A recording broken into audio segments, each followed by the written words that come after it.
சோதரம் சோதரம் சோதரம். நல்ல தேவனே, நாங்கள் உண்மை சோதரிக்கிறோம், துதிக்கிறோம், மகிமைப்படுத்துகிறோம், வாழ்த்துகிறோம், போற்றுகிறோம். கர்த்தாவே, இந்த நல்ல காலை வேளைக்காக சோதரம், ஓய்வு நாளுக்காக சோதரம். கர்த்தாவே, கர்த்தரங்களை இந்த நாட்களிலே கிருபையாக நீர் எங்களை நடத்தி வருகிற தயவுக்காக சோதரம். இந்த ஆராதனை கரங்களை இருக்கிறோம். கர்த்தர் நடத்த ஆசீர்வதியும். இந்த ஆராதனையிலே பங்கு பெறுகிற பிள்ளைகள் ஒவ்வொருவரையும் ஆசீர்வதியும். வல்லமை நாளே அவர்களை இடை கட்டுவீராக. பிள்ளைகளை விடுவித்தருளும் ஆசீர்வதி. கர்த்தாவே, இந்த ஆராதனை முழுவதும் இந்த தேவ பிரசனம், தெய்வ ஆவியானுடைய அசைவாடுதல் எங்கள் மத்தியில் நிறைவாக செய்ய வேண்டிய பிள்ளைகள் கூடுகிற பிள்ளைகளை விடுதலை நேரத்தோடு கூட கர்த்தர் உதவி பாடுகிற பாடல்கள், ஆராதனைகள், கர்த்தருடைய வார்த்தைகள் எல்லாவற்றையும் கர்த்தர் ஆசீர்வதிக்கும். சோதரம் சோதரம். இயேசு ரத்தம், இயேசு நாமத்தில் ஜெபிக்கிறோம் நல்ல ஆமென்.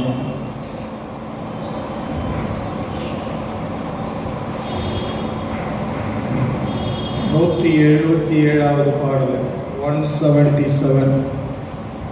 எந்தன் இயேசுவே, உந்தன் இயேசுவே, எந்தன் உள்ளம் பொருகிடுதே. பொருளை உணர்ந்து தெய்வ சமூகத்தை அனுபவித்து நாம் பாடுவோம். எந்தன் இயேசுவே, உந்தன் நேசமே, எந்தன் உள்ளம் உருகிடுதே. நல்ல பங்கினை நான் அடைந்தேன் திருப்பாத வல்லபராபரமே சரணோ. நல்ல பங்கினை நான் அடைந்தேன் திருப்பாத வல்லபராபரமே சரணோ.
विश्वास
செய்ய ஆண்டவர் ஆயத்தமாக இருக்கிறார்.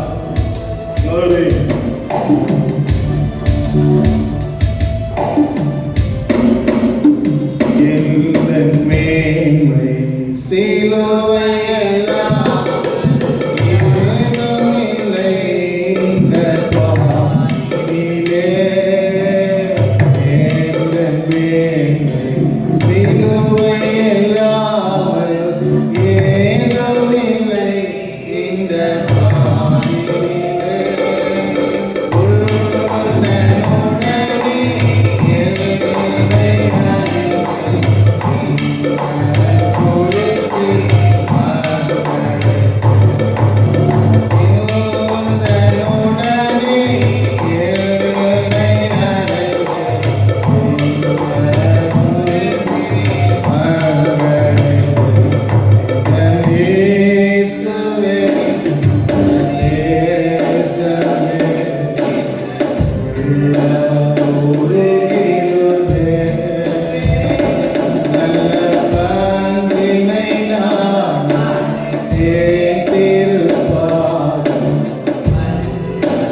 ஓடுகின்றேனே லாபமும் நஷ்டமும் எண்ணுகிறேன்.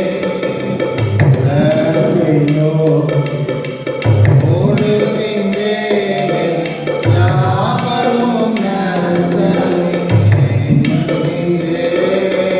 ஒருவன்றை மனதில் ஒன்று நினைத்தேன்.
செய்கிறவர். அவர் ஒருவருக்கு தான் தாராளமாக ஒரு பயனும் தகுதியே கிடையாது. தேவன் ஒருவர் மாத்திரம், ஆண்டவர் ஒருவர் மாத்திரம். ஆகவே நாம் இன்னும் கூட சில நிமிஷம் தான், நமக்கு சிற்ப நேரம் தான் இருக்கு. கர்த்தரை நாம் மகிழ்ச்சியோடு நாம் ஆராதிக்க போகிறோம். ஹல்லேலூயா, ஹல்லேலூயா,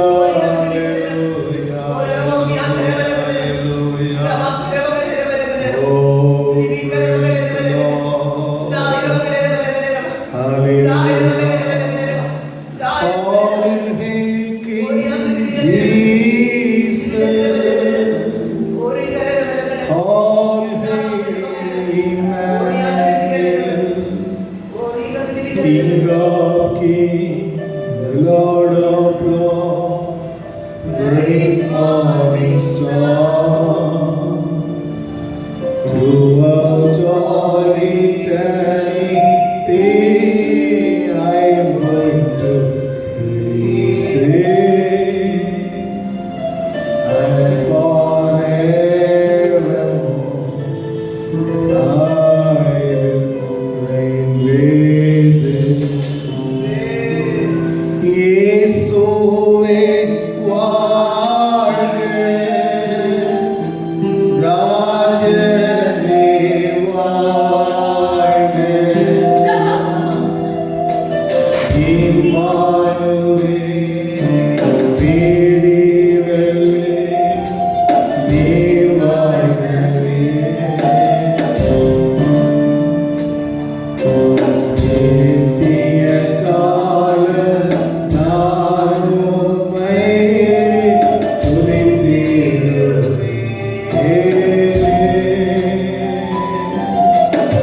என்றும் ஆண்டவரே, இயேசுவுடனே. என்றும் ஆண்டவரே, இயேசுவுடனே. பாடுவோம் எல்லாரும். All in King Jesus, all in Emmanuel, King of kings, Lord of lords, bright morning star. Throughout all eternity, I am going to praise Him, and forever I will reign with Him, and forever I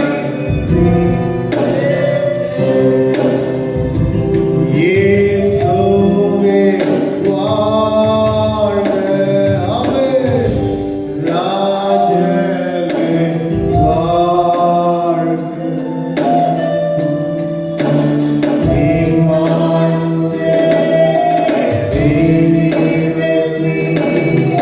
நீர் வாழ்கவே.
Praise you, Father God, we praise you.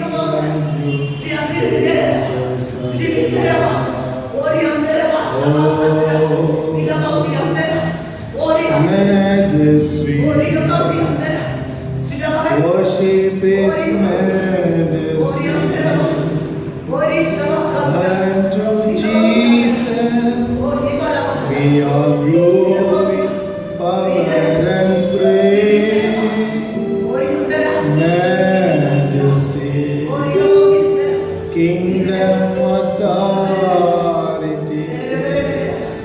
flow from His throne unto His throne, His sanctum reign. Flow from His throne unto His throne, His sanctum reign. So exalt, lift up honor in the name of Jesus.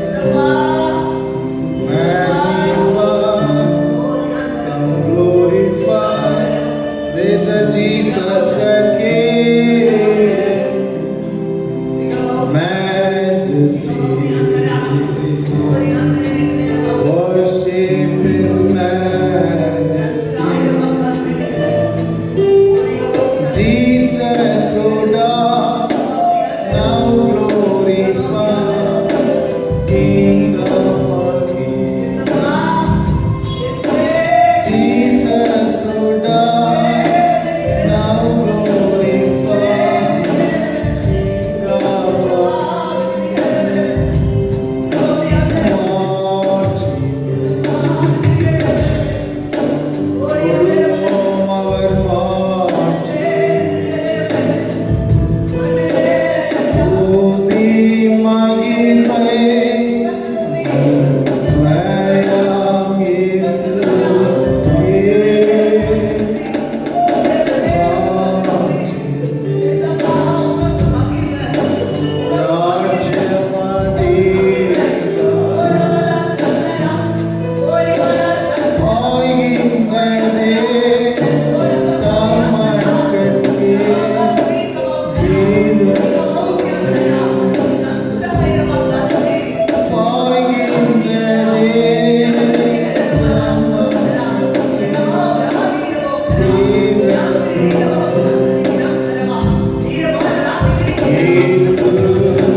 ரகல ஷபல கிரா கிரா கிரா கிரா.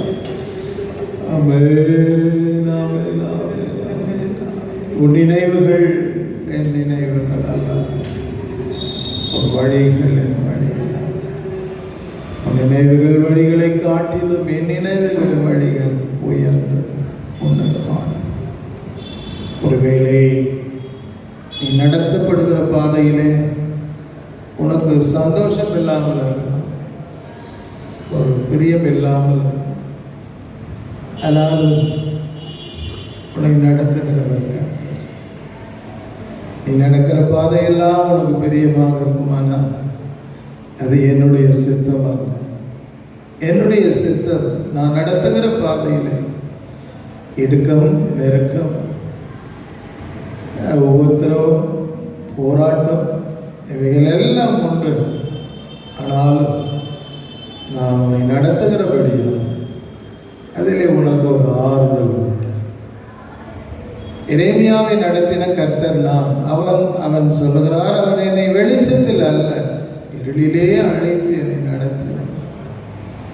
நடத்தி வந்தார் என்று அவர் கர்த்தர் கூட இருக்கிறது அவன் சொல்லதானே செய்கிறார்.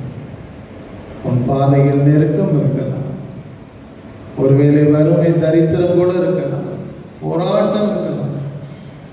ஆனால் நான் உன்னோடு இருக்கிறது தான் மிக மிக முக்கியம். பூமியிலே வாழ்கிற மனுஷனுடைய வாழ்க்கை காலங்கள் எல்லாம் ஒவ்வொருத்தரும் தான். ஆனாலும் உன்னோடு கர்த்தர் இருக்கிறாரா, அதுதான் முக்கியம், அதுதான் பிளஸ். பயப்படாதே. என் சமூகத்திலே நீ ஒவ்வொரு 4 மணி நேரமும் நீ உறவாடுவாயான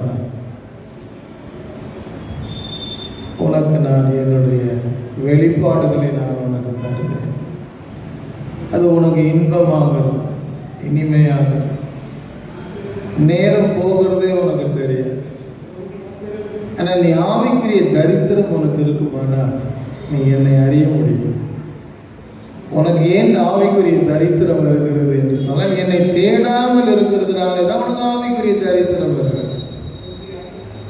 முதலாவதாக தேவனுடைய ராஜ்யத்தையும் அவருடைய நீதியையும் தேடுங்கள், மற்றதெல்லாம் உங்களுக்கு நான் கூட தருவேன் என்று சொல்கிறேன். முதல்ல ஆஸ்தி அந்தஸ்தை தேடுறதுல முதல்ல என் சமூகத்தை தேடு. கர்த்தரை தேடுகிறவர்களுக்கு ஒரு நன்மையும் குறைபடாது. அவரை நோக்கி பார்த்தவருடைய முகம் பிரகாசித்தது, ஒருவரும் வெட்கப்பட்டு போனது. வெட்கப்படுகிறார்கள் என்று சொன்னால் அவர்கள் சரியாக நோக்கி பார்க்கவில்லை என்றார். நான் கர்த்தர், நான் மாறாதவர், நான் பொய்யுரையாத தேவன். நான் சொல்லியும் செய்யாதிருப்பேனோ, நான் வசனித்து நிறைவேற்றாதிருப்பேனோ. தீமா ஷமா ரகபோ கதா. ஆகவேதான் நான் மறுபடியும் சொல்லுகிறேன், உன் நினைவுகள் என் நினைவுகள் அல்ல, உன் வழிகள் என் வழிகள் அல்ல, என் பாதையிலே நெருக்கங்கள் அல்ல. நான் உன்னை நடத்துகிற பாதையிலே வறட்சிகள் கூட இருக்கலாம், பட்டினி பசி கூட இருக்கலாம். ஆனால் உன்னை நடத்துகிறவர் கர்த்தர் தானா என்று அறிய வேண்டியது உன்னுடைய பகுதி. கர்த்தர் கூட இருந்தால் போதும், நீ ஒருபோதும் வெட்கப்பட்டு போவது.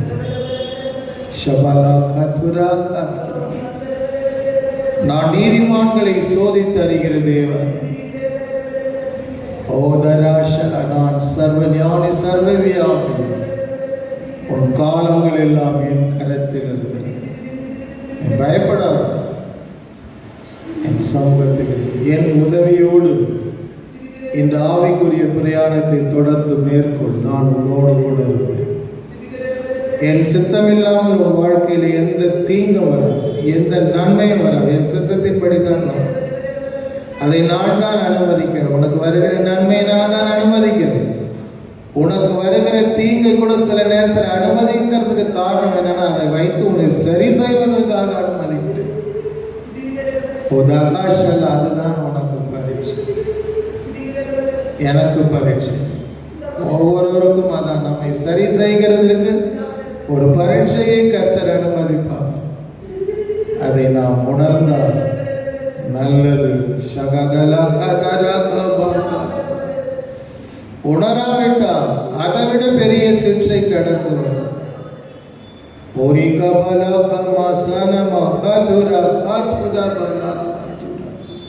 Praise you, Father God. We praise you, praise you, praise you, praise you.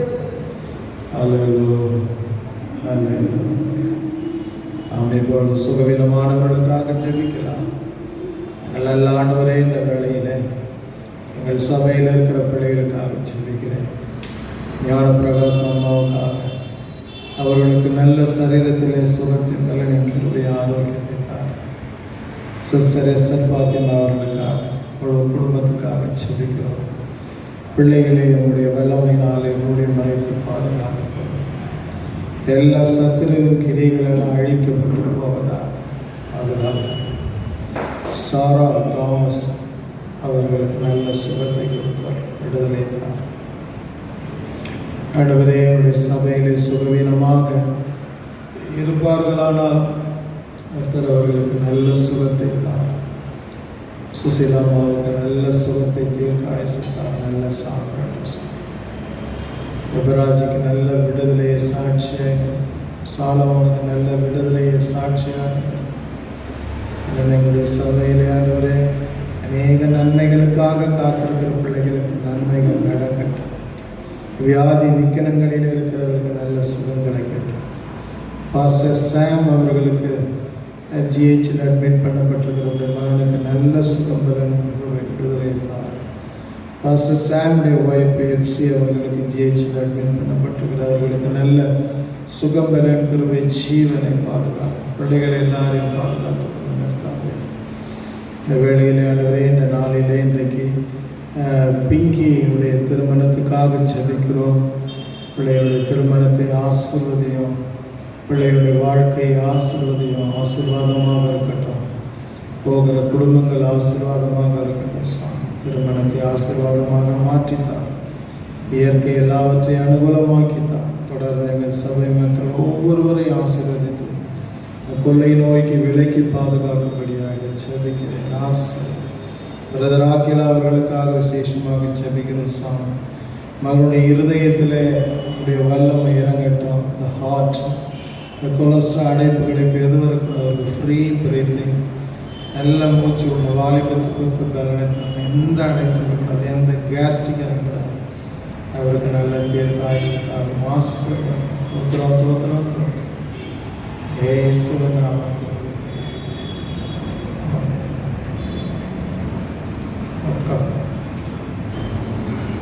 இன்றைக்கு ஒரு சுருக்கமான தியானத்திற்கு நாம் கடந்து வருகிறோம்.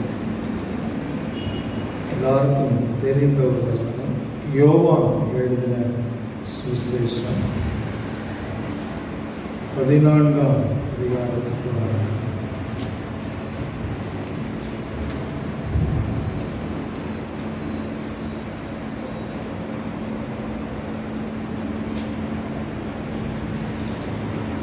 அந்த 14ஆம் அதிகாரத்திலே 6ஆம் வசனத்தை வாசிக்கிறேன்.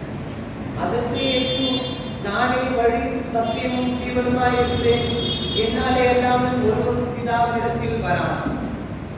ஆண்டவருடைய பரிசுத்த நாமம் மகிமைப்படுவதாக. இங்கே கர்த்தருடைய வார்த்தைகளை நாம் பார்க்கிறோம். இது ஆண்டவராகிய இயேசு கிறிஸ்து சொல்லப்பட்ட ஒரு வார்த்தை. வேதத்திலே அதாவது விசுவாச புருஷர்கள் சொல்லுகிற வார்த்தைகள் வேறு, தேவனுடைய தீர்க்கதரிசிகள் சொல்லுகிற வார்த்தைகள் வேறு, ராஜாக்கள் சொல்லுகிற வார்த்தைகள் வேறு, ஆசாரியன் சொல்லுகிற வார்த்தைகள் வேறு. ஆனால் இது ஆண்டவர் சொல்லுகிற வார்த்தை. மனிதர்கள் பேசுகிறதும் தேவ ஆவியினால் தான் பேசுகிறார்கள். நீங்கள் அல்ல, உங்களுக்குள் இருக்கிற பிதாவின் ஆவியானவரே பேசுகிறார் என்று பார்க்கிறோம். ஆனால் இது டைரக்டாக இயேசுவே பேசுகிற ஒரு வார்த்தை. இது ரொம்ப ரொம்ப முக்கியத்துவம் வாய்ந்தது, மதிப்பு அதிகமாக. ஏனென்றால் அவர் God is as a God. அவர் பேசுகிறார், அதுதான் முக்கியம். இந்த உலகத்தில் எத்தனையோ வழிகள் இருக்கிறது. இன்னைக்கு நாமும் ஒவ்வொரு இடங்களில் இருக்கிறோம். ஒவ்வொரு இடத்திலையும் நமக்கு தெருவெல்லாம் ஒரு வழி தான். ஒவ்வொருவரும் ஒவ்வொரு வழியாக நாம் கடந்த இந்த ஆலயத்துக்குள்ளே வந்திருக்கிறோம். அதுபோல மனிதர்களுடைய திட்டங்களிலேயும் பலவிதமான வழிகள் இருக்கிறது. ஒவ்வொருவரும் ஒவ்வொரு வழிகளை வகுத்து நடந்து கொண்டிருக்கிறார்கள். அந்த வழியினுடைய முடிவிலே கடவுளுடைய வழியாக இருப்பார்களானால் முடிவு சமாதானமாக இருக்கும். கடவுளற்ற வழிகளாக இருப்பார்களானால் அதனுடைய முடிவு வேதனை என்பது நிச்சயமே நிச்சயம். ஆனால் ஆண்டவர் சொல்லுகிற வார்த்தை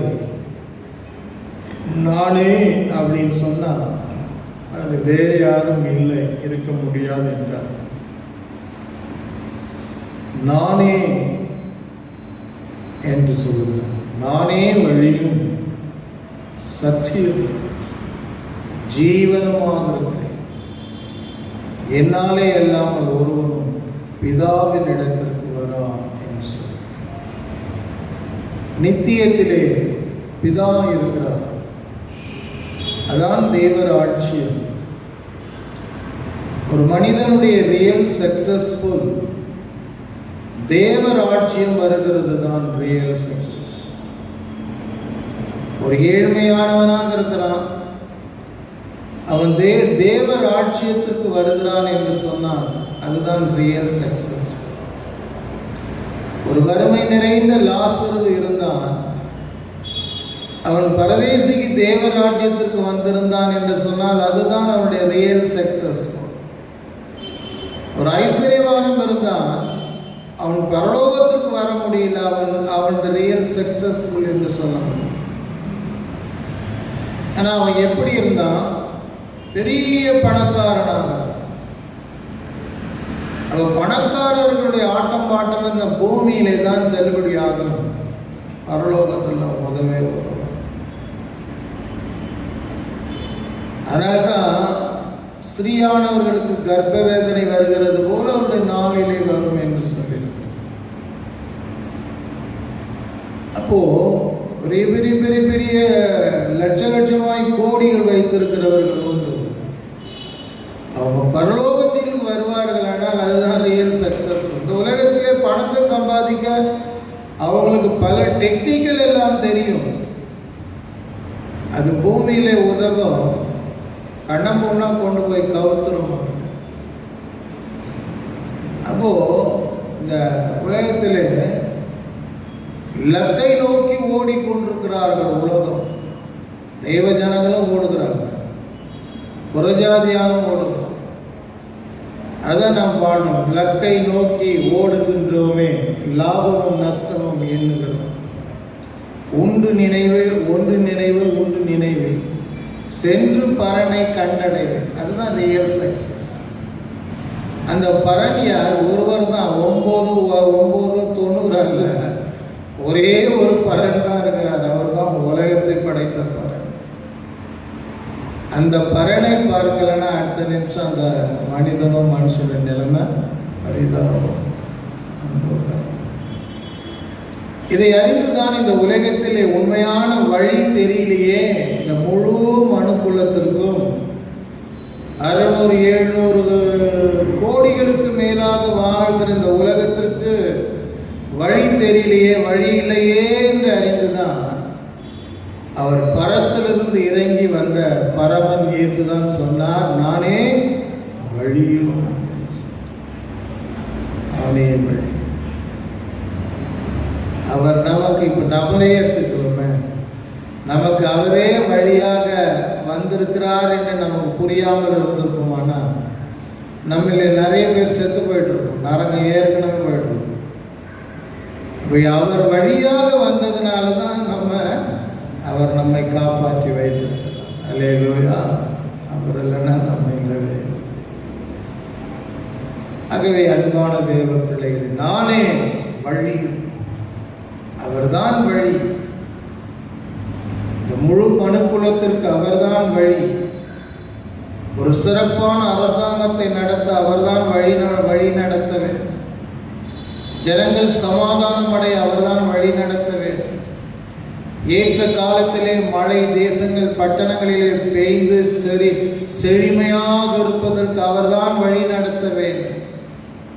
அவர்தான் ஆளுகை செய்ய வேண்டும். அவர்தான் வழி.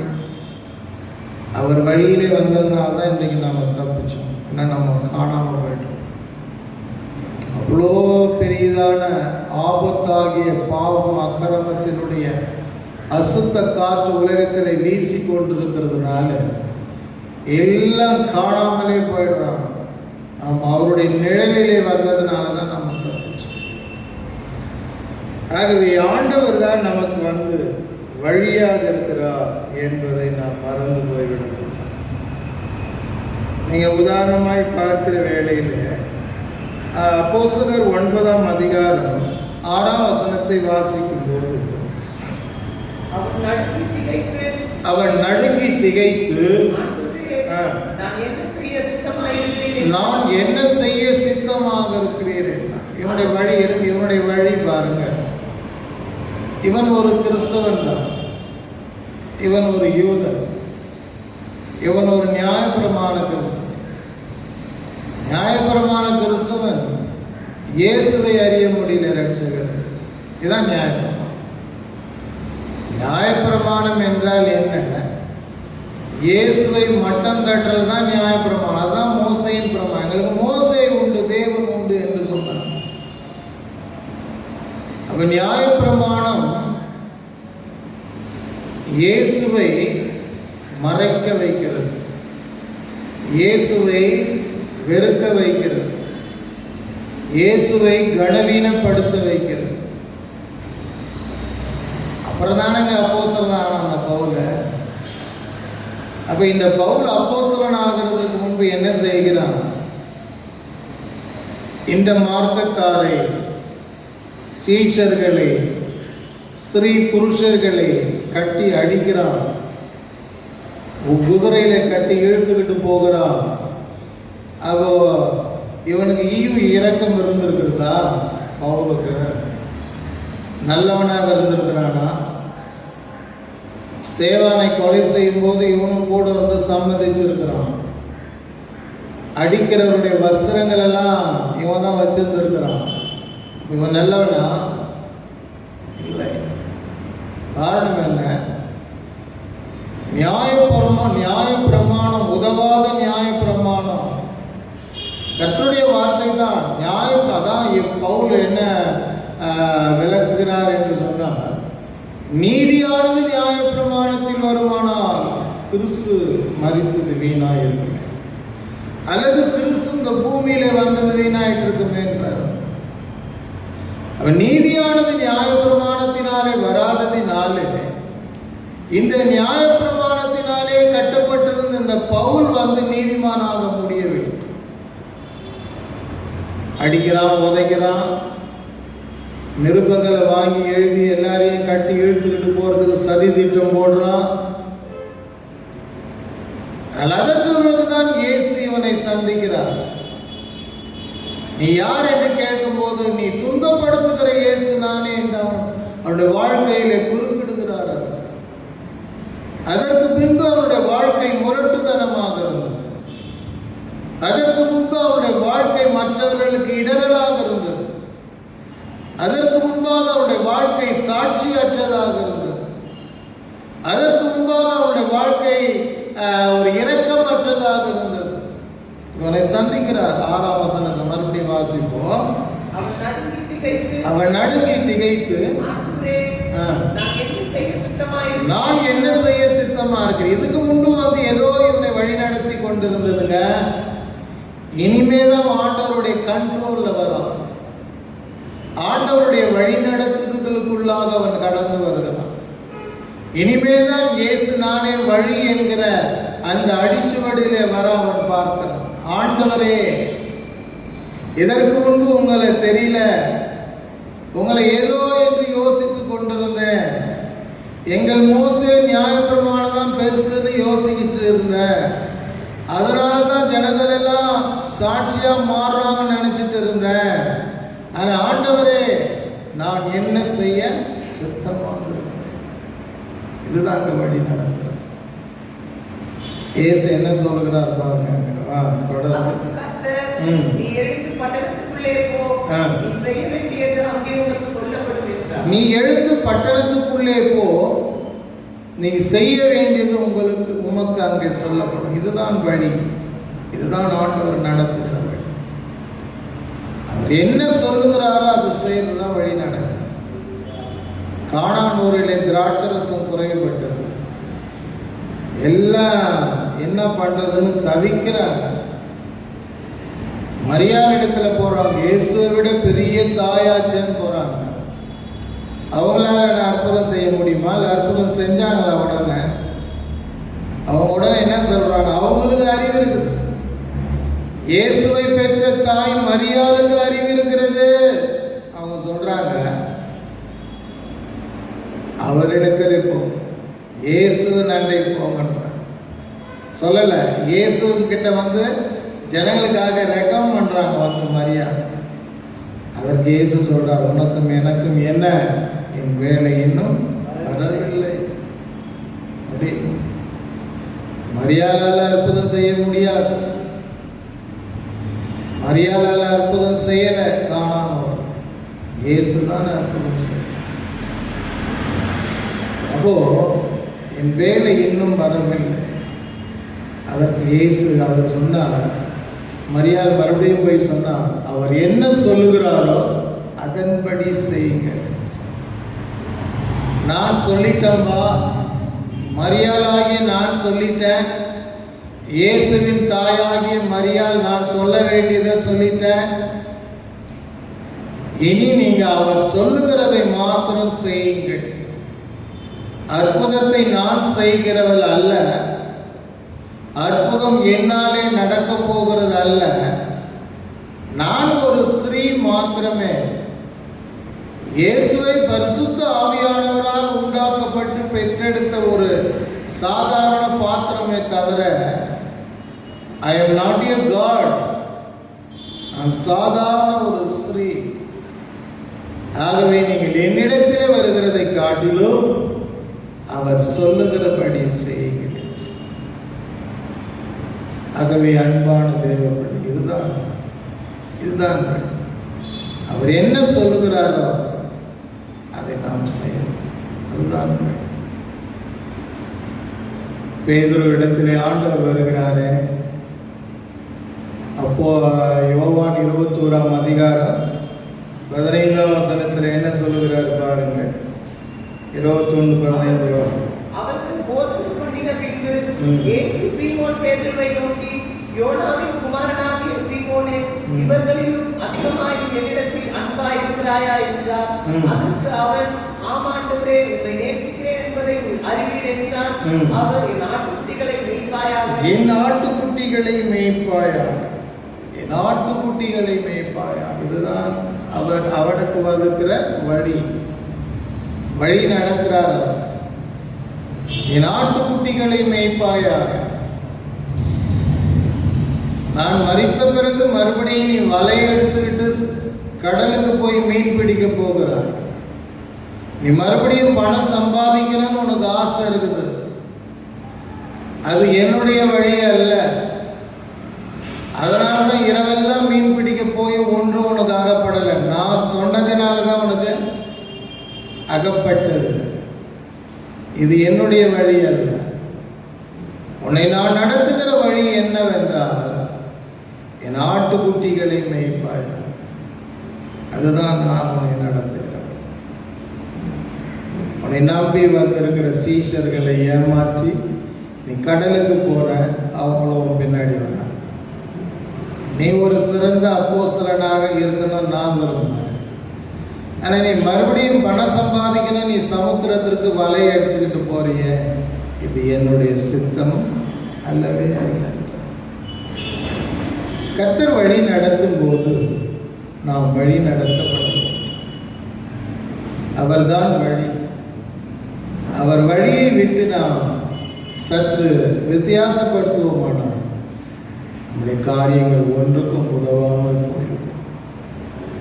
சாதாரணமாக மாறி அவருடைய வழியிலேயே நாம் அதுதான் பார்க்கணும். ஆதாமும் ஏவாளும் கர்த்தர் நடத்தின வழியை விட்டு அவங்க போனாங்க, தேவ மகிமை இழந்தாங்க, சாவாமை ஆகிய நித்திய ஜீவனை இழந்தாங்க, தேவ சாயலை இழந்தாங்க, எல்லாத்தையும் ஆண்டுகோள் என்று சொன்ன ஆளுகை இழந்தாங்க.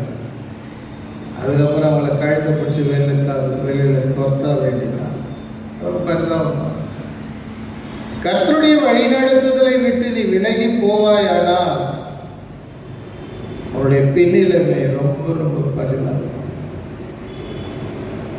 இளைய மகன் தகப்பனை எனக்கு என் ஆஸ்திகளை எல்லாம் எனக்கு விற்று எனக்கு கொடுத்து விட நான் போகிறேன் என்று தகப்பனை அவன் மீறி கேள்வி கேட்டுக்கிட்டே இருந்தான். அதுக்கப்புறம் தகப்பன் எல்லா ஆஸ்திகளும் விற்று கொடுத்தான். தகப்பனுடைய வழி நடத்துதல அவன் இருக்க விரும்பலை. தகப்பனுடைய வழி நடத்துதலை அவன் உதாசீனப்படுத்துகிறான். தகப்பனுடைய வழி நடத்துதலுக்கு அவன் கனப்படுத்தலை, அனுப்பிட்டான். அவன் போனான், அவன் இஷ்டம் போல ஜீவிச்சான். கடைசியில் எல்லாவற்றையும் இழந்து போனவனா அவன் தகப்பனை இடத்தில் வந்து அவன் கதறுகிறான். ஒரு பன்றி தின்னுகிற தவிடு கூட அவனுக்கு கிடைக்கல. என் தகப்பன் வீட்டிலே எத்தனையோ பூர்த்தியான சாப்பாடு இருக்கிறேன், நானும் இந்த பசி நான் சாகிறேன். எத்தனையோ ஜனங்கள் தகப்பனாகிய இயேசுவினுடைய வீடாகிய தேவ ஆலயத்தில் அவர்களுக்கு போதுமான ஆராதனையும் வேத வார்த்தையும் ஆவிக்குரிய ஆகாரமும் இருக்கிறது. ஆனால் அதை விட்டு தூரமாக போய் எத்தனையோ பேர் தங்களை கெடுத்து நாசமாக்கி இன்றைக்கு நிம்மதி இல்லாமல் நிறைய பேர் மரித்தும் நரகம் போயிட்டாங்க. இன்றைக்கி அநேகர்கள் நரகத்திற்கு சமீபமாக இருக்கிறாங்க. உணர முடியல, உணர்வு அடையல, உணர்வு வரல. ஏன்? அவர்களை பிசாசு வழி நடத்தி கொண்டிருக்கிறார். பிசாசு வழி நடத்தி கொண்டிருந்தால் ஒரு மனுஷிக்கு உணர்வு வரவே வராது. கர்த்தர் வழி நடத்தினால் அதுதான் வழி. கர்த்தருடைய வழி நடத்துதலே நல்ல ஒரு நிறைவு நமக்கு நிச்சயமாக வேணும். ஆதாமும் ஏவாளும் கர்த்தருடைய வழி நடத்துதலிருந்து எழுந்துள்ளோம். ஆகவே அன்பான தேவ பிள்ளைய கர்த்தர் வழி நடத்து.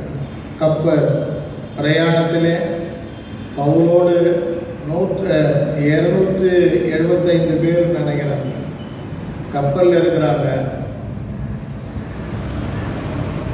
சூரியனே தெரியல.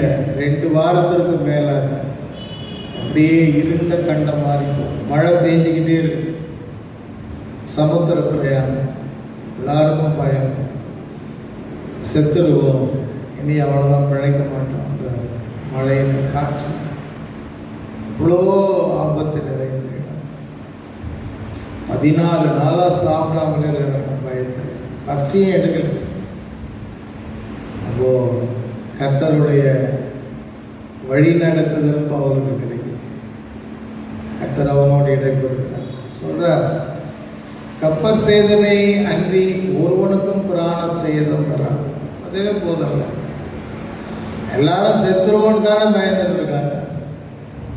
அப்ப நீங்க சாக மாட்டீங்கன்னு அவர் இன்டைரக்டா சொல்றார். கப்பல் சேதமே அன்றி ஒருவனுக்கும் பிராண சேதம். இந்த வார்த்தையை அவர்களுக்கு சொல்றாங்க. அவங்க தைரியம் அடைகிறாங்க. சாப்பிடுங்க, அப்பங்களை எடுத்து சாப்பிட்டு பலப்படுங்க. நம்மிலே ஒருவனுக்கும் பிராண சேதம் வராது. என்னை ஆட்கொண்டவரும் என்னை அழைத்தவரும் ஆகிய தேவன் என்னோடு இடைப்பட்டார். அன்பான தேவன், கர்த்தர் வழி நடத்தும் போது எந்த ஆபத்தும் வராது. உயிர் சேதங்கள் வருகிறது போல கூட இருக்கும். ஆனால் கர்த்தர் அதை மாற்றி விடுவார். அதனால்தான் வசனம் சொல்றது, ஆபத்து காலத்தில் என்னை நோக்கி கூப்பிடு, நான் உன்னை விடுவேன், நீ என்னை கைவிடு. கர்த்தர் நமக்கு வழியாக அந்த லூக்கா 7ஆம் அதிகாரத்தில் அந்த ஸ்திரீயை குறித்து என்ன பார்க்கிறோம்? 37ஆம் வசனத்தை வாசிப்போம். 7:37.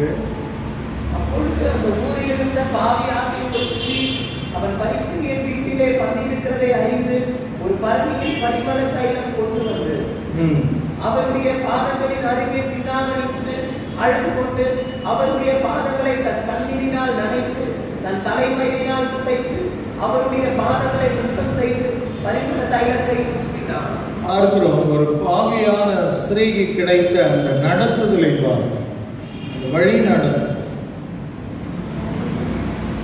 இதற்கு முன்பு அவள் தேவனுக்கு உண்மையான பிள்ளையாக அவள் இல்லாமல் இருந்திருக்கிறார். ஆனால் திடீரென்று அவளுக்கு கிடைத்த அந்த நடத்துதல், அந்த வழி நடத்துதலை வைத்து இயேசுவின் பாதத்தருகே கண்ணீர் வடித்து பாதத்தை நனைத்து தன் தலைமயிரினால் அதை துடைத்து பரிமள தைலத்தினால் பூசினார் என்று சொல்றார். ஆண்டவருக்கு ரொம்ப ஆச்சரியமாக, இப்படி யாரும் செய்ததில்லை. பாதத்தை கண்ணீரால் நனைக்கிறது ஜபிக்கிற அனுபவம், தலைமயிரால் அவருடைய பாதத்தை துடைக்கிற ஆட்கள் யாரும் இல்லை. சீசர்களோடு ஸ்திரீகள் கூட அப்படி செய்யலை. மகதலேனா மரியாள் கூட அப்படி செய்யலை. மார்த்தாள் கூட அப்படி செய்யலை. மரியாளும் அப்படி செய்யலை. ஆனால் அந்த ஸ்திரீ செய்தார். ஆனால் இதை பார்த்து ஏன் இந்த வீணான செலவை இவள் செய்கிறார் என்று யோசித்தார். ஆனால் ஆண்டவர் சொன்னார், அவளை தொந்தரவுபடுத்தாதீர்கள், அவளை தொந்தரவுபடுத்தார். அவர் தேவனிடத்திலே நன்மை செய்வார்.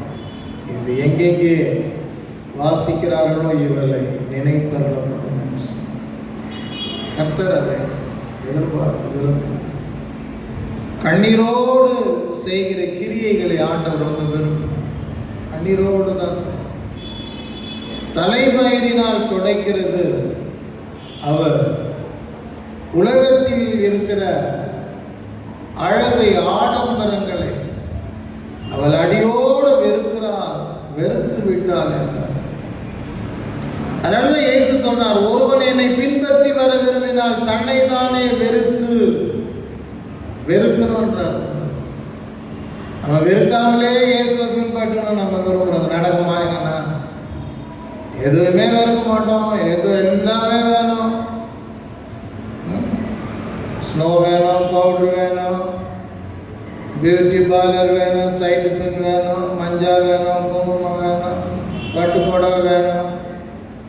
பெந்தகோஸ்து கோயிலே வந்து நம்ம உட்காந்துக்கணும் அப்படின்வோம். ஆனால் இயேசு அழைக்கும் போது சொல்லுவார், ஒருவன் என்னை பின்பற்றி வர விரும்பினான் அவன் தன்னை தானே வெறுத்து அடிமையின் ரூபம் எடுத்து தன்னை தானே வெறுக்கணும்னு ஆண்டவர் விரும்புகிறார். இவர் என்ன செய்கிறார்? இன்றைக்கு ஒவ்வொரு பெண்களும் அதிகமாய் நேசிக்கிறது தன்னுடைய தலைமுடி. அதையே இயேசுவின் பாதத்தில் கொண்டு வந்து அதை துடைக்க ஆரம்பித்தார். அதுதான் ரொம்ப ஆண்டவர் ஆண்டவர் உணர்த்துறார் பாருங்க. அவர் வித்தியாசமாய் பார்த்து ஜனங்கள் பேசினதினாலே இப்போ ஆண்டவர் எல்லாரும் லெஃப்ட் அண்ட் ரைட் வாங்குறாரு பாருங்க. அதை 7ஆம் அதிகாரம் 40 வாசிக்கலாம். இயேசு அவனை நோக்கி சீமோனே, உனக்கு நான் ஒரு காரியம் சொல்ல வேண்டும் என்றார். அதற்கு அவன், போதகரை சொல்லும் என்றார். அப்பொழுது அவர், ஒருவனிடத்தில் 2 பேர் கடன்பட்டிருந்தார்கள். ஒருவன் 5 வெள்ளிக்காசு, மற்றவன் 50 வெள்ளிக்காசு கொடுக்க வேண்டியதாயிருந்தது. கொடுக்க அவர்களுக்கு நிர்வாகம் இல்லாத போது இருவருக்கும் கடனை மன்னித்து விட்டான். இப்படி இருக்க அவர்களில் எவன் அவனிடத்தில் அதிக அன்பாயிருப்பான், அதை சொல் என்றார். சீமோன் பிரதியுத்தரமாக, எவனுக்கு அதிகமாய் மன்னித்து விட்டானோ அவனே அதிக அன்பாயிருப்பான் என்று நினைக்கிறேன் என்றார். அதற்கு அவர், சரியாக நிதானித்தார் என்று சொல்லி ஸ்திரீயிடமாய் திரும்பி சீமோனை நோக்கி, இந்த ஸ்திரீயை பார்க்கிறாயே, நான் உன் வீட்டில் பிரவேசித்தேன். நீ நீ என் கால்களுக்கு தண்ணீர் தரவில்லை. இவனோ கண்ணீரினால் என் கால்களை நனைத்து. பொதுவாகவே யாராயிலும் வீட்டுக்கு விருந்தாளி வந்தாங்கன்னா முதல்ல கால் கழுவுறதுக்கு தண்ணி தருவாங்க, அவங்களே போய் எடுத்துப்பாங்க. தன் தலைமையினால் அவைகளை துடைத்தார். நீ என்னை முத்தம் செய்யவில்லை. இவனோ நான் உட்பிரவேசித்தது முதல் என் பாதங்களை ஓயாமல் முத்தம் செய்தார். என் பாதங்களை ஓயாமல் முத்தம் செய்தார். நீ என் தலையில் எண்ணெய் பூசவில்லை. இவனோ என் பாதங்களில் பரிமள தைலம் பூசினான். ஆதலால் நான் உனக்கு சொல்லுகிறேன், இவள் செய்த அநேக பாவங்கள் மன்னிக்கப்பட்டது. இவள் மிகவும் அன்பு கூர்ந்தாலே எவனுக்கு கொஞ்சம் மன்னிக்கப்படுகிறதோ அவன் கொஞ்சமாய் அன்பு கூறுவான் என்று சொல்லி அவளை நோக்கி உன் பாவங்கள் மன்னிக்கப்பட்டது என்றார். ஆண்டவர் இந்த ஸ்திரீயை நினைத்து வைத்துக்கொண்டே அவரோடு பேச, அவள் மிகுந்த அன்பு கூர்ந்தாலே, மிகுந்த அன்பு. அவளை கர்த்தர் வழி நடத்தினார். அவளுக்குள்ளே ஒரு உந்துதல், இப்படி செய்யலாம் அப்படி செய்யலாம் அப்படின்ற ஒரு வழி நடத்தினார். ஆச்சரியம். அன்பான தேவனுடைய பிள்ளைய, இங்க கொர்நேலியை குறித்து பார்க்கிற வேளையில அவன் எப்பொழுதும் ஜெபித்துக் கொண்டிருந்தான் என்று 10ஆம் அதிகாரம் 4ஆம் வசனம் அப்போஸ்தலர்ல பாருங்க. அப்போ அவனை ஆண்டவர் அந்த ஜெப சிந்தையை அவனுக்கு தந்துகிட்டே இருக்கிறார். அதுதான் அவனுடைய வழி நடத்துது. அதில் இன்னைக்கு நம்முடைய வழி நடத்துதல் எப்படி இருக்குது? ஜெபிக்க முடிகிறதா? ஜெப ஜீவியம் இருக்கிறதா? அல்லது சும்மா கணக்குக்காக ஒரு கிறிஸ்தவர்களாக இருக்கிறீங்களா? ஜெபிக்காத கிறிஸ்தவன் சொல்றதுல அர்த்தமே கிடையாது. ஒரு மணி நேரம் ஆகிலும் தனி ஜெபம் இல்லைன்னா they are not a Christian. Minimum 1 to 3ன்றாங்களா, அது போல 1 hour. இயேசுவே என்ன சொன்னார்? 1 மணி நேரம் என்னோடு கூட விழித்திருக்க கூடாதா என்று சொன்னார். 1 hour மினிமம். நீங்கள் 3 மணி நேரம் ஜெபிக்கல, 5 மணி நேரம் ஜெபிக்கல, உங்களுடைய கிருபையை பொறுத்து 1 மணி நேரம் உங்களுக்கு தனி ஜெபம் இல்லைன்னா நீங்கள் கிறிஸ்தவன் சொல்றதுல அர்த்தமே கிடையாது. கொர்நேலியு 3 வேளையும் ஜெபித்துக் கொண்டிருக்கிறார், நடத்துகிறார் கர்த்தருடைய ஆவியானவர். இதற்கு அவன் ஞானஸ்தானம் கூட எடுக்கல, பிறகுதான் ஞானஸ்தானம் எடுக்கணும். ஜெபிக்க ஞானஸ்தானம் எடுக்கிறதுக்கு முன்பே ஜெபம், பெயர் கிறிஸ்தவனாக இருக்கும் போதே ஜெபம், எப்போதும் ஜெபித்துக் கொண்டிருக்கும். தானியேலை கர்த்தர் நடத்துவது ஜெபத்திலே. உபத்திரம் வந்தாலும் ஜெபம், எதிர்ப்பு வந்தாலும் ஜெபம், ஜெபம் ஜெபம் ஜெபம். பவுல் சிறையில் இருக்கும்போது ஜெபம். ஆமா, சிறைச்சாலையில தானே இருக்கிற, எப்படின்னா மூளையில சுற்றிக்கிட்டு இருக்க வேண்டியதானே? இல்லை, அவனுக்குள் இருக்கிற ஆவியானவர் ஜெபி ஜெபி என்று அவனை தூண்டிக்கிட்டே இருக்கிறார். இதுதான் வழி. கர்த்தரால் வழி நடத்தப்படுகிறவர்கள் அவரோடு உறவாடி கொண்டிருக்கிற ஒரு சிறப்பை பெற்றவர்களாக இருக்கிறார். அதுதான் கர்த்தர் வழி நடத்துகிறார். ஒரு உண்மையான கிறிஸ்தவர்களால் ஜெபிக்காமல் இருக்கவே முடியாது. அதுதான் அவங்களுக்கு இருக்கிற வேதனை.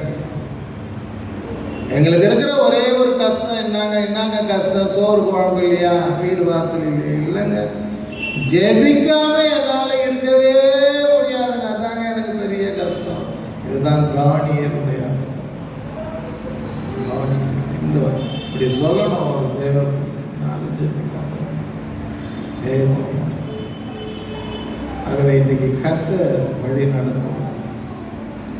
கர்த்தர் உன்னை வழி நடத்துவாரா? ஜெபித்துக் கொண்டே இருப்பார். கொர்நேலியு எப்போதும் ஜெபிக்கிறவனாய் காணப்பட்டான். நேரம் அதிகமாகுது. 2வதாய் பார்க்கிற வேளையில் சத்தியமும் என்று சொல்லப்படும். நானே வழியும் சத்தியம். 2வது பார்க்கிற வேளையிலே கர்த்தர் சத்தியம். சத்தியம் என்றால் சத்தியம். சத்தியத்திற்கு இன்னொரு பதம் உண்மை. இந்த உண்மையற்ற பாதையிலே நடக்கிறவர்கள் 100%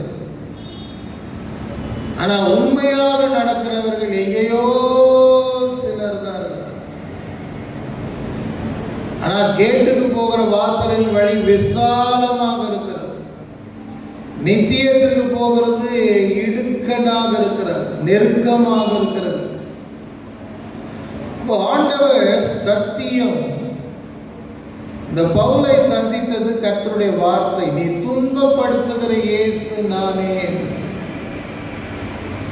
முள்ளில் உதைக்கிறது உமக்கு கடினமா? நான் துன்பப்பட்டுக்கிட்டே இருக்கிறேன்.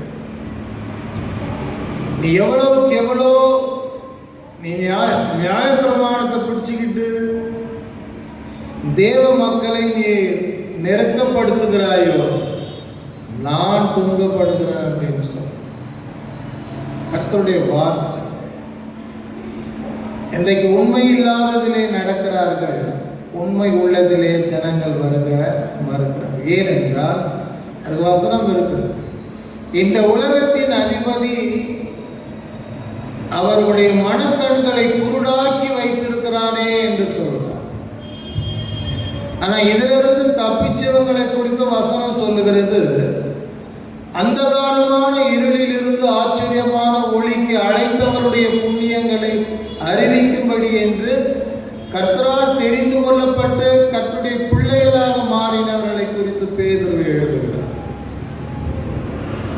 இன்றைக்கு தேவ பிள்ளைகள் சத்தியம் மிக மிக அவசியம். சத்தியம். மோசே அந்த சத்தத்தை கேட்டார், சாமுவேல் அந்த சத்தத்தை கேட்டார், தாவீது அந்த வார்த்தையாகிய சத்தியத்தை கேட்டார். சத்தியம். மோசேயின் மூலமாக இஸ்ரவேல் ஜனங்களை விடுவித்தார் கர்த்தர். நம்முடைய வார்த்தை அவனுக்கு கிடைத்தது. நம்முடைய வார்த்தையின் மூலமாக அனுப்பினார். நம்முடைய வார்த்தையின் மூலமாக அற்புதங்கள் நடந்தது. நம்முடைய வார்த்தையின் மூலமாக அடிமைத்தனத்திலிருந்து விடுதலையாக்கினார். நம்முடைய வார்த்தையினாலே வனாந்தரத்திலே வழிநடத்தி கொண்டு வந்தார். வார்த்தை. திடீரென்று ஒரு சிக்கல் என்ன, எகிப்திலிருந்து வழிநடத்திட்டு வந்தாங்க. இப்போ சிமந்த சமுத்திரம் அவங்களுக்கு எதற்கு நின்றுச்சு, வழியே இல்லை.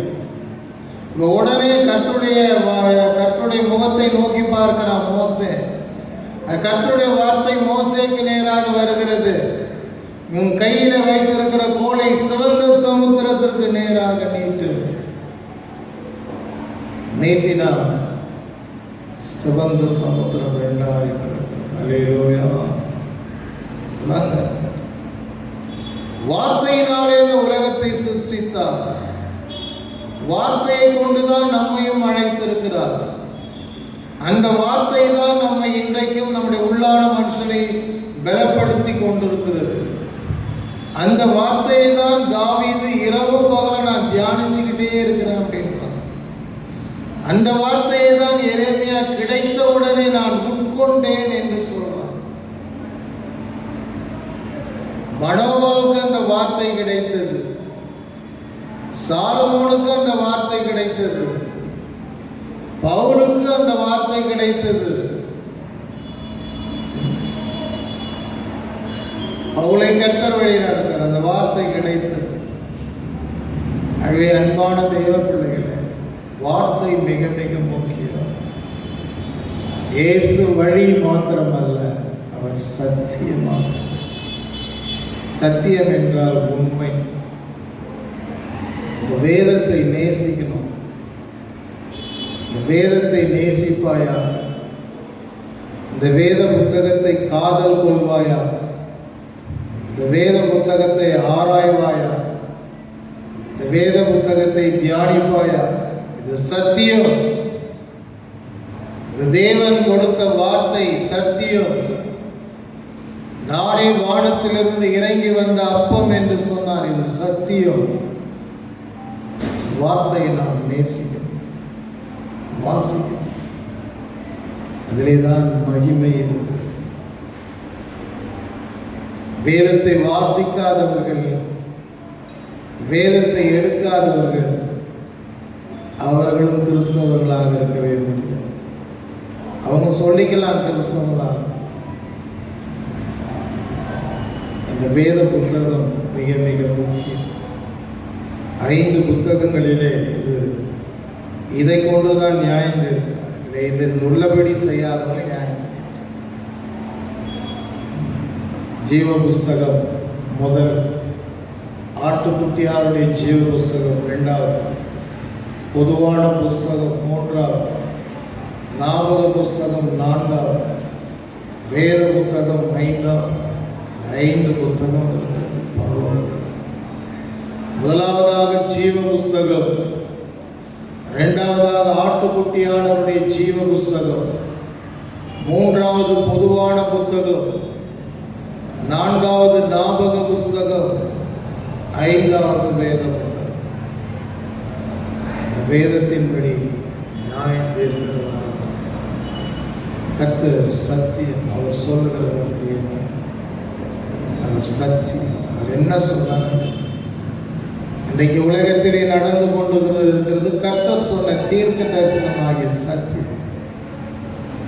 பூமி அதிர்ச்சி உண்டாகும் கடைசி நாள்களில் என்று சொன்னால் அது நடந்து கொண்டு, கடைசி நாட்களில் கொள்ளை நோய் வரும் என்று சொன்னால் அது இன்றைக்கு நடந்து கொண்டிருக்கிறது. 3வது பஞ்சம் வரும் என்று சொன்னார், அதுவும் ஆரம்பித்து விட்டது, அதுவும் நடக்க போகிறது. இனி எல்லாம் அவருடைய வார்த்தை மாறவே. ஏன்? சத்தியம். அவர்தான் சத்தியம். இந்த சத்தியத்தை நேசிக்கிற ஜனங்கள் பாக்கியசாலி. இந்த சத்தியத்தை வாசிக்கிற மக்கள் பாக்கியவான்கள்.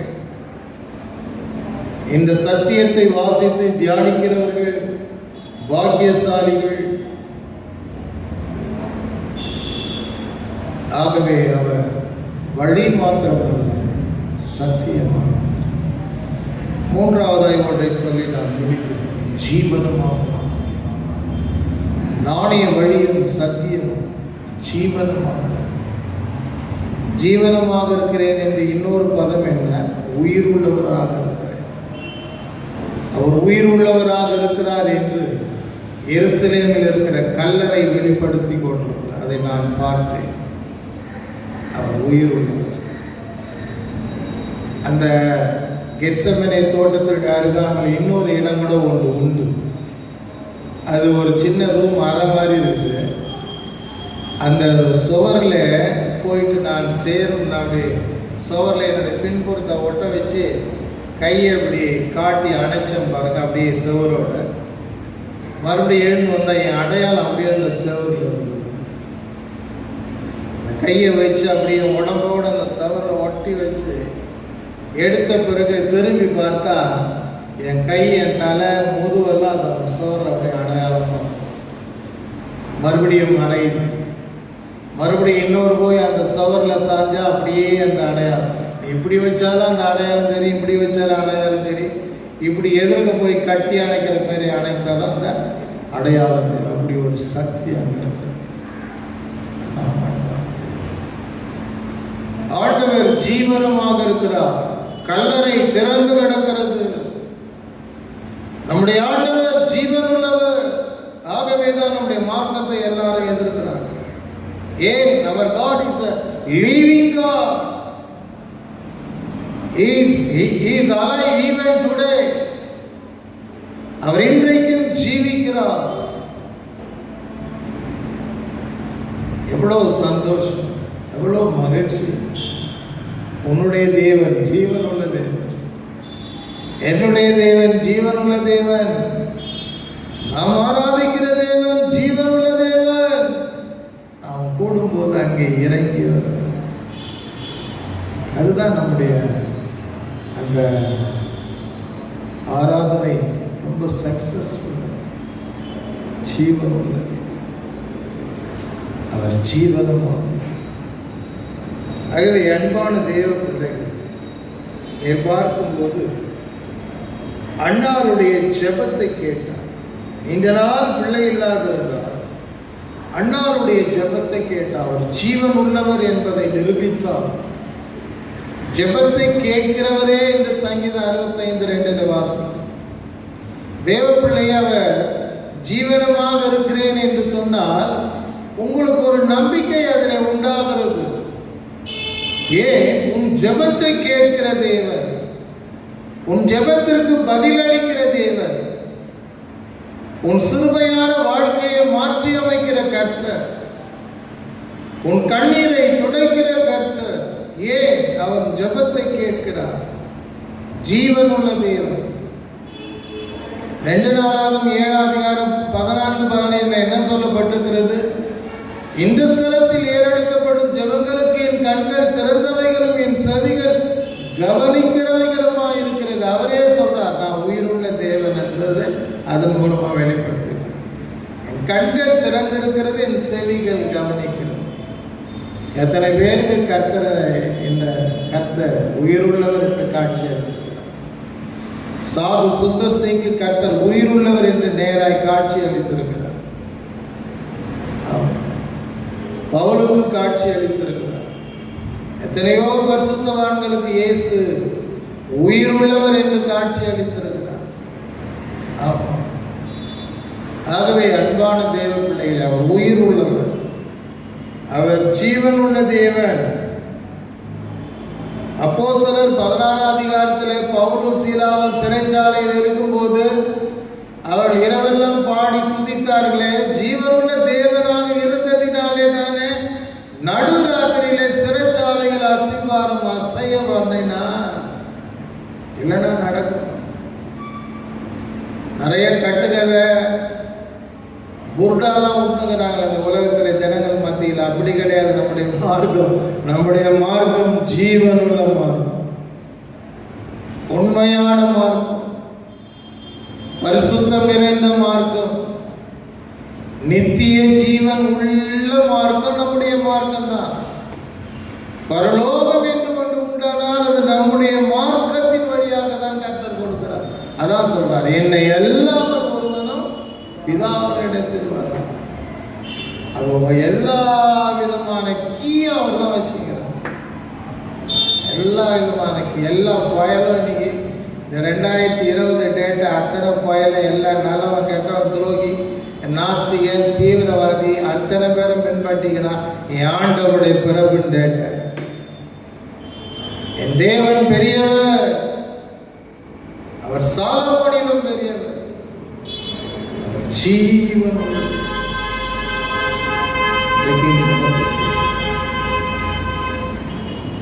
கல்ஃப் கண்ட்ரியில் அவர் 21 பேரை கிறிஸ்தவ மக்களை தீவிரவாதிகள் துண்டு துண்டாக வெட்டி சமுத்திரத்திலே வீசி எறிந்தார். தலையை வெட்டி முண்டங்களை வெட்டி. ஆனால் அதிலே ஒருவன் வெட்டின அதிலே ஒரு தீவிரவாதி கர்த்தர் அவனை தோற்றினார். கல்வாரி சிநேகம் சாதாரணமானது அல்ல. எப்பேற்பட்ட துரோகியையும் கல்லான நெஞ்சையும் தொடக்கூடிய ஒரு சத்தியனுடைய தேவனுக்கு உண்டு. ஒரு தீவிரவாதியை கர்த்தர் தொட்டார். ஆண்டவருக்கு மன கஷ்டம் தான். எந்த இடத்திலே 21 தேவ பிள்ளைகளை வெட்டி சமுத்திரத்தில் வீசி எறிந்தார். அன்றைக்கு அநேக மக்களுக்கு அவன் ஞானஸ்தானம் கொடுத்து கொண்டிருக்கிறார். அதான் என் தேவனுடைய ஸ்டைல், தைரியம், வல்லமை. என் தேவனுடைய ஸ்டைல் என்ன? உன்னை தொட்டுடுவார். எப்படி நீ தப்பவே முடியாது. நீ ஆண்டவரை வெறுத்து, ஆண்டவரை தூஷித்து, ஆண்டவரை பரிகாசம் பண்ணுகிற ஒரு நபராக இருப்பாயானால், தேவ பிள்ளைகளுக்கு விரோதமாக, தேவ சபைக்கு விரோதமாக நீ எதிர்த்து நிற்பாயானால் உன்னை தொடுவார் என் தேவன். அவர் பெரியவர், அவர் ஜீவன் உள்ளது. நானே ஜீவனமாக இருக்கிறேன். ஆகவே அன்பான தேவனுக்கு நாம் ஒப்பு கொடுக்கும். எல்லாரும் கண்களையும் கர்த்தரை நாம் நோக்கி அந்த தேவனை நீ சாதாரணமாக யோசிக்காத. அவர் பயங்கரமானது, பராக்கிரமசாலி. ஓ praise the Lord. Hallelujah. Hallelujah. Hallelujah. Hallelujah. Hallelujah. Hallelujah. Hallelujah. Hallelujah. Hallelujah.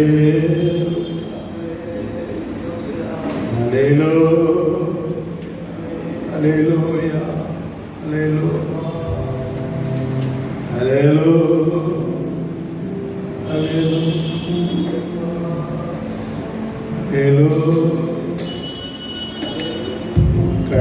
கருணையாய் அழைக்கிறார், கிருபையை நீ போக்காதே.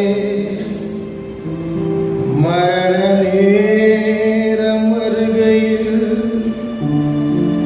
கருணமெல்லாம் போயிடும்.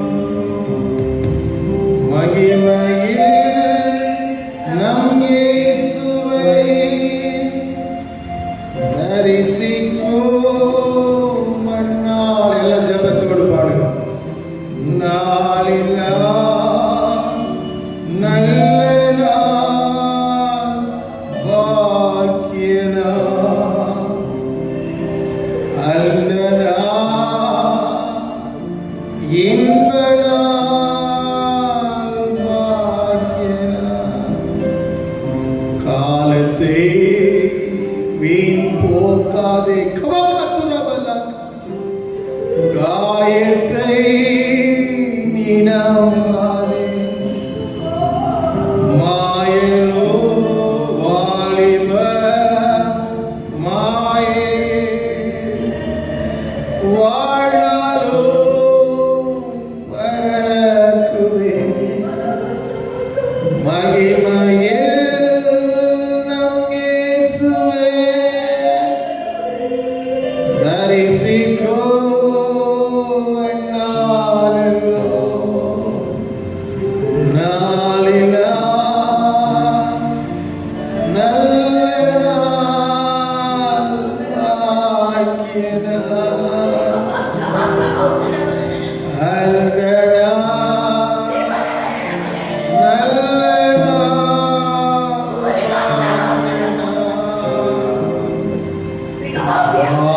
மாயலோகை நம்பாதே,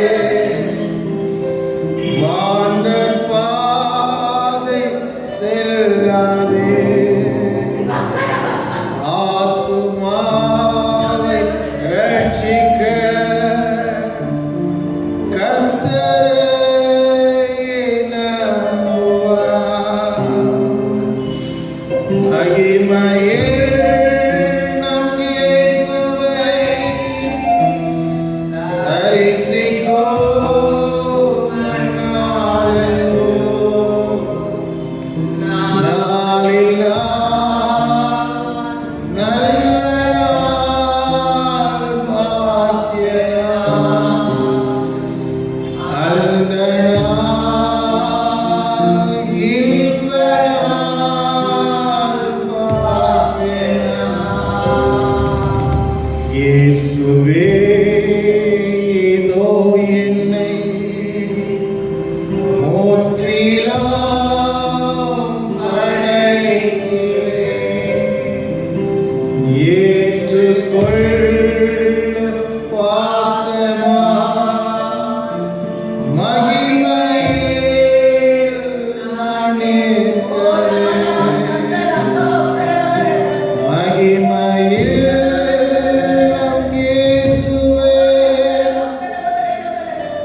தரிசிக்கோ அந்நாளெல்லோ.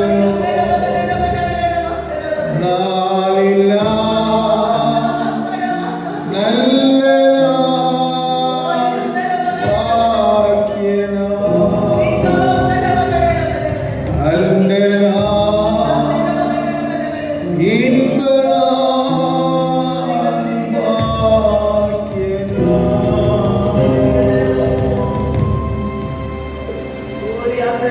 என்னையன்றி ஒருவனும் பிதாவினிடத்திற்கு வரான். இயேசு இல்லாமல் ஒருத்தருக்கு மோட்ச பாக்கியம் கிடையாது. இயேசுவை மறுதலிக்கிறவர்களுக்கு மோட்ச பாக்கியம் கிடையாது. இயேசுவை நம்பாமல் கிறிஸ்தவர்களாக இருக்கிறவர்களுக்கு மோட்ச பாக்கியம் கிடையாது. இயேசுவை அன்றி நமக்கு ரட்சிப்பில்லை. இயேசுவை அன்றி நமக்கு வழி இல்லை. இயேசுவை அன்றி நமக்கு சத்தியம் இல்லை. இயேசுவை அன்றி நமக்கு ஒரு ஜீவ மார்க்கம் இல்லை. அவரே வழியும் சத்தியமும் ஜீவனுமாக இருக்கிறார். இயேசு சொன்னார் தெளிவாக, என்னை அன்றி என்னாலே அன்றி ஒருவனும் பிதாவினிடத்திற்கு வரான்.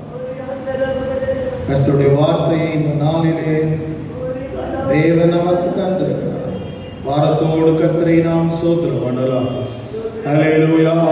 சோத்திரம் சோத்திரம் சோத்திரம் சோத்திரம் சோத்திரம் சோத்திரம் சோத்திரம் சோத்திரம் சோத்திரம் சோத்திரம் சோத்திரம். இயேசு தான் வழி, வேறு யாரும் வழி கிடையாது. இயேசு தான் சத்தியம், வேறு யாரும் சத்தியம் உண்மை கிடையாது உலகத்தில். இயேசு தான் ஜீவன் உள்ளவர், மற்ற யாரும் கிடையாது. இயேசுதான் உயிர் உள்ளவர். நல்ல ஆண்டவரே, நாங்கள் உம்மை ஸ்தோத்திரிக்கிறோம். இந்த நாளிலேயும் இந்த 4வது கர்த்தருடைய நாளை எங்களுக்கு தந்தி எங்களோடு இடைப்பட்டதற்காக ஸ்தோத்திரம். கலந்து கொள்ளுகிற பிள்ளைகள் ஒவ்வொருவரையும் பெயர் பெயராய் தனித்தனியாய் குடும்பமாக ஆசைகள் தொடர்ந்து நடத்தும் பெரிய காரியங்களை செய்யும். ஆண்டவரே, எங்களுக்கு ஒரே ஒரு நோக்கம், பரலோகம் நாங்கள் வந்து சேரணும். பரலோகம் இந்த சபை மக்கள் எல்லாரும் வந்து சேரும், ஒருத்தரும் கைவிட விடக்கூடாது. ஊற்றார் உறவினர் ரத்த கலப்பர் இனஜன பந்தங்கள் எல்லாரும் வந்து சேரணும். கர்த்தர் உதவி செய்யும். எங்களை தாழ்த்தி வரும் இயேசு நாமத்தில் ஜெபிக்கிறோம் நல்ல பிதாவே. கர்த்தராகிய இயேசு கிறிஸ்துவின் கிருபை, பிதாவாகிய தேவனுடைய அன்பு, பரிசுத்த ஆவியாருடைய ஐக்கியம் ஒவ்வொருவரோடும் சகல பரிசுத்தவான்களோடும் கர்த்தருடைய வருகை மட்டும் இருப்பதால். ஆமென். அல்லேலூயா, அல்லேலூயா, அல்லேலூயா.